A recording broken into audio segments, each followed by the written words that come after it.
தலைவர் அவர்களே, நம்முடைய அரசின் உயர் அலுவலர்களே, அருங்காட்சியகங்கள் துறை, தொல்லியல் துறையினுடைய அலுவலர்களே, வந்திருக்கக்கூடிய மக்கள் பிரதிநிதிகளே, பத்திரிகை துறை நண்பர்களே, பெரியோர்களே, தாய்மார்களே, உங்கள் அனைவருக்கும் என்னுடைய பணிவான வணக்கத்தை தெரிவிக்க விரும்புகிறேன். விருதுநகர்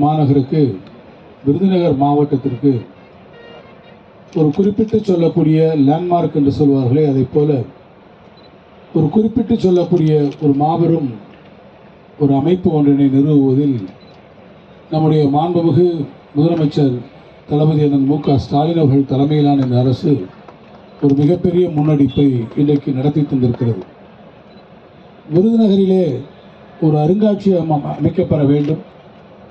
அந்த அருங்காட்சியகம் பிரம்மாண்டமான அளவிலே அமையப்பெற வேண்டும். தமிழ்நாட்டிலே நம்முடைய மாண்புமிகு முதலமைச்சருடைய தலைமையிலே இருக்கக்கூடிய இந்த ஆட்சி பொறுப்பேற்றதற்கு பிறகு மாவட்ட ஆட்சித்தலைவர் குறிப்பிட்டதைப் போல எப்படி கீழடி அருங்காட்சியகம் இன்றைக்கு கடல் தாண்டியும் இருக்கக்கூடிய மக்களை தன்பாலே ஈர்க்கிறதோ, சமுதாயத்தினுடைய எல்லா தரப்பு மக்களும், மாணவர்களாக இருந்தாலும், விவசாயிகளாக இருந்தாலும், ஆசிரியர்களாக இருந்தாலும், அரசு ஊழியர்களாக இருந்தாலும், அல்லது எந்த வயது தரப்பினராக இருந்தாலும், எந்த பாலினமாக இருந்தாலும் அத்தனை பேரும் விரும்பி வந்து பார்க்கக்கூடிய ஒரு இடமாக கீழடி எப்படி இன்றைக்கு ஒரு மிகப்பெரிய முக்கியம் வாய்ந்த ஒரு இடமாக இருக்கிறது. மதுரையினுடைய வரலாற்றில் கீழடி அகழ்வாய்வு தளமும் அந்த அருங்காட்சியகமும் எப்படி ஒரு இடத்தை பெற்றிருக்கிறதோ, அதுபோன்ற ஒரு அருங்காட்சியகம் நம்முடைய விருதுநகரிலே அமையப்பெற வேண்டும். பொருணை நதிக்கரையில் இருக்கக்கூடிய பொருணை அருங்காட்சியகம் எப்படி உருப்பெற்று கொண்டிருக்கிறதோ, அது எப்படி பொருணை நதியாக இருக்கக்கூடிய தாமிரபரணியினுடைய ஆற்றங்கரையில் நிலவிய நாகரிகத்தை எடுத்துச் சொல்கிறதோ, அதே போல நம்முடைய விருதுநகர் மாவட்டம், இந்த மாவட்டத்தினுடைய பல்வேறு பகுதிகள், இது பருத்தி குடிநாடு என்று அழைக்கப்பட்ட பகுதியாக இருந்தாலும் சரி, வெண்பு நாடு என்று ஒரு காலத்தில் அமைக்கப்பட்ட பகுதியாக இருந்தாலும், இவை எல்லாம் உள்ளடக்கி இருக்கக்கூடிய பழந்தமிழ் நாட்டில் இந்த விருதுநகர் மாவட்டம் எத்தகைய சூழ்நிலையில் இருந்தது, இந்த மாவட்டத்தினுடைய வரலாறு என்ன, இந்த மாவட்டத்தினுடைய தொல்பழங்கால வரலாறு எதை தொட்டு சொல்கிறது, இங்கு வாழ்ந்த மக்களுடைய நாகரிகம் என்ன, பண்பாடு என்ன, அவர்களுடைய வாழ்க்கை முறைகள் என்னவாக இருந்தது, அவருடைய வழிபாட்டு முறைகள் என்னவாக இருந்தது, அந்த மக்கள் எந்த காலத்திலிருந்து இங்கே வாழ துவங்கி இருக்கிறார்கள் என்பதையெல்லாம் ஒரு இடத்திலே காட்சிப்படுத்தி இந்த மாவட்டத்தினுடைய முழு வரலாறையும் ஒரு இடத்திலே காட்சிப்படுத்தக்கூடிய இந்த அருங்காட்சியக முயற்சிக்கு மாண்புமிகு முதலமைச்சர் அவர்கள் இன்றைக்கு ஏறத்தாழ 6,80,00,000 ரூபாய் இன்றைக்கு ஒதுக்கி இந்த அருங்காட்சியகத்திற்கு இன்றைக்கு கொடுத்திருக்கிறார். இதில் ஒரு முக்கியமான விஷயம் என்னன்னு கேட்டீங்கன்னாக்கா, ஒரு காலத்தில் இந்த அருங்காட்சியகம் வரும் என்ற அறிவிப்பு மட்டும் செஞ்சுட்டு போயிட்டாங்க. அதுக்கப்புறம் அதில் எந்த நடவடிக்கையும் இல்லை. ஆட்சி மாற்றம் 2021 வந்து நான் அப்போ வந்து தொழில்துறையினுடைய அமைச்சராக நான் அப்போது பொறுப்பில் இருக்கிறேன். அப்போ ஒரு கோப்பு என்ன பார்க்குறேன்னு கேட்டிங்கனாக்கா, நான் தொல்லியல் துறையுடைய அமைச்சராகவும் அப்போது இருக்கிறேன், தொழில்துறையின் அமைச்சராக இருக்கிறேன். அப்போ ஒரு கோப்பு என்ன வருதுன்னு கேட்டிங்கனாக்கா, நிதி பற்றாக்குறையின் காரணமாக ஏற்கனவே இருந்த அறிவிப்புகள் சிலவற்றை அந்த அரசு கைவிடுகிறது, அது இப்போ வந்திருக்கு, அதுக்கப்புறம் நல்ல விதமான நடவடிக்கை எடுக்கல, அது அறிவிப்பு நிலையிலே இருக்குன்னு சொல்லி, அப்படி கைவிடப்பட்ட அறிவிப்புகளில் ஒரு அறிவிப்பு எதுன்னு பார்த்தா விருதுநகரில் இருக்கக்கூடிய இந்த அருங்காட்சி அமைப்பு. உடனடியாக நான் அதை பார்த்து விட்டு அன்றைய நிதித்துறை செயலாளர், இன்றைக்கு நம்முடைய மாண்புமிகு முதலமைச்சர் அவர்களிடத்திலே முதன்மை செயலாளராக இருக்கக்கூடிய மரியாதைக்குரிய திரு முருகானந்தம் ஐஏஎஸ் அவர்கள் தொழில்துறை செயலாளராக இருந்து அப்போதுதான் அவர் நிதித்துறை செயலாளராக மாற்றம் பெற்றிருந்தார். உடனடியாக அவர் இடத்திலே அழைத்து, சார், இந்த விருதுநகரில் இருக்கக்கூடிய அருங்காட்சியகம் என்னுடைய மாவட்டத்தில் வரக்கூடிய அருங்காட்சியகம், அதனால் எப்படியாவது நீங்கள் முதலமைச்சரிடத்தை சொல்லி எங்கள் மாவட்டத்திலே இந்த அருங்காட்சியகத்தை மீண்டும் நீங்கள் நிறுத்துவதற்கு நீங்கள் பணம் ஒதுக்க வேண்டும் என்று, நிதி ஒதுக்க வேண்டும் என்று அவரிடத்திலே சொன்னவுடன், சார், உடனடியாக நான் முதலமைச்சரிடத்தில் சொல்கிறேன் என்று முதலமைச்சரிடத்திலே அவர்களும் எடுத்து சொல்லி, அன்றைக்கு நம்முடைய மதிப்பிற்குரிய முருகானந்தம் ஐஏஎஸ் அவர்களுடைய அந்த முயற்சியின் காரணமாகத்தான் இந்த ப்ராஜெக்டை அன்றைக்கி வந்து ட்ராப் ஆகாமல் திருப்பி நிலை பெற்று இன்றைக்கி நம்ம அடிக்கல் நாட்டக்கூடிய இடத்துக்கு வந்திருக்கோம்னா அது அவ்வளோ ஒரு முக்கியமான காரணம். நான் நன்றியோடு இப்போது அதை நினைத்து பார்க்கிறேன். ஆனால் இந்த கட்டடம் இன்றைக்கு 3 தளங்களாக வர இருக்கிறது. தரைத்தளம், முதல் தளம், 2ஆம் தளம் என்று ஏறத்தாழ 1617 சதுர மீட்டர், 17,000 சதுர அடி, 17,000 சதுர அடிக்கு வரக்கூடிய அளவுக்கு கிட்டத்தட்ட 2 ஏக்கர் இங்கே கொடுத்துருக்குறாங்க.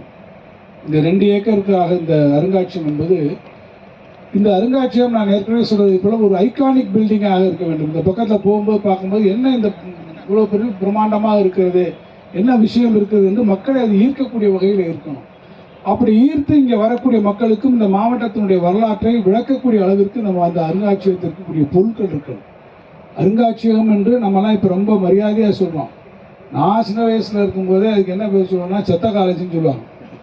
சென்னைக்கு போய் மெட்ராஸுக்கு போய் என்ன பார்த்தீங்கன்னா செத்த காலேஜ் பார்த்தீங்கன்னா உயிர் காலேஜ் பார்த்தீங்கன்னா, செத்த காலேஜ்னு எதை சொன்னாங்கன்னு கேட்டீங்கன்னாக்கா அன்றைக்கி இருக்கக்கூடிய சென்னை அருங்காட்சியகம், இன்றைக்கி கனிமாரா லைப்ரரியெல்லாம் இருக்கு இல்லையா எழும்பூரில், அதுக்கு அந்த காலத்தில் செத்த காலேஜ்னு பேர்.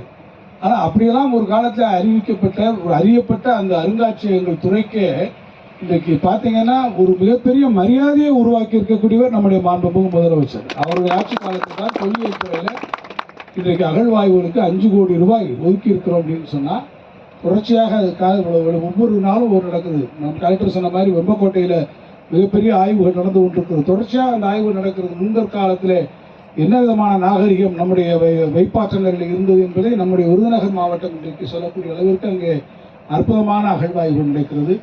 நம்ம அருங்காட்சியகம் என்பது ஒரு அருமையான அளவில் வருது. இந்த படத்தை பார்த்தீங்கன்னாலே எல்லாருக்கும் தெரியும் எப்படி ஒரு அருமையான அளவில் இந்த ஸ்டைல் கீழடி அருங்காட்சியகத்தை நினைவூட்டக்கூடிய வகையில் இது ஒரு அருமையான அளவில் இந்த இது வருது.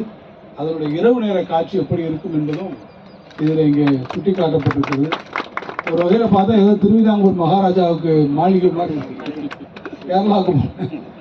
ஆனால் அந்த காலத்தில் இருக்கக்கூடிய ஒரு ஸ்டைல் நம்மளுடைய விருதுநகர் மாவட்டத்திற்கு என்னென்ன காரணம்னா, விருதுநகர் மாவட்டம் ஒரு காலத்தில் திருநெல்வேலி மாவட்டத்தினுடைய ஒரு பகுதியாக இருந்தது பிரிட்டிஷ்காரங்களுக்கு.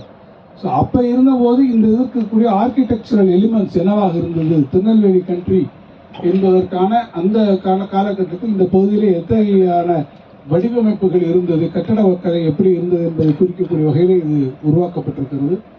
இதில் பார்த்தீங்கன்னா நம்ம மாவட்டத்தில் இருக்கக்கூடிய பல இடங்களிலே எடுக்கப்பட்டிருக்கக்கூடிய சிலைகள், கிடைக்கக்கூடிய முதுமக்கள் தாலிகள், கல்வெட்டுக்கள், நடுகர்கள் போன்ற அத்தனையுமே நம்ம இங்கே காட்சிப்படுத்துவதாக இருக்கிறோம்.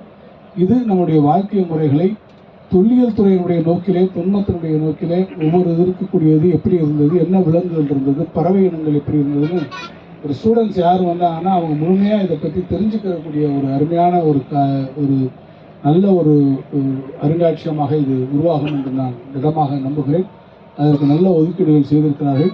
பொதுப்பணித்துறை பார்த்தீங்கன்னா ரொம்ப வேகமாக நல்ல வேலை பார்த்துருக்கீங்க சார். பொருளைகள்லாம் இப்போ ரொம்ப நல்லா வந்துட்டு இருக்கிற மாதிரி உங்களிடத்தில் இந்த பொறுப்பை ஒப்படைத்தால் இந்த பொறுப்பை மிக சிறப்பாக நீங்கள் நிறைவேற்றுவீர்கள் என்பதில் எங்களுக்கு பெருமகிழ்ச்சி.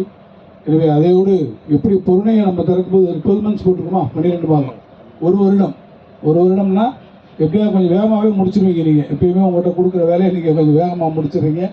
அதனால் அடுத்த வருஷம் நம்ம பொருணை திறப்பதற்காக மாண்புமிகு முதலமைச்சர் வருகிற போது போகிற வழியிலே விருதுநகரையும் அவர் திறந்து விட்டு போகக்கூடிய அளவுக்கு விரைவாக இந்த பணிகளை நாம் முடித்து முதலமைச்சர் அவருடைய திருக்கரங்களாலே நாம் இது திறப்பதற்கான பணிகளை நாம் செய்ய வேண்டும் என்று கேட்டு இந்த அருங்காட்சியகங்களை நாங்கள் துவக்கி வைப்பதில் பெருமகிழ்ச்சியினை பெறுகிறேன். இந்த துறையினுடைய அமைச்சர் என்ற வகையிலும் இந்த மண்ணின் மைந்தர்களிலே நானும் ஒருவன் என்ற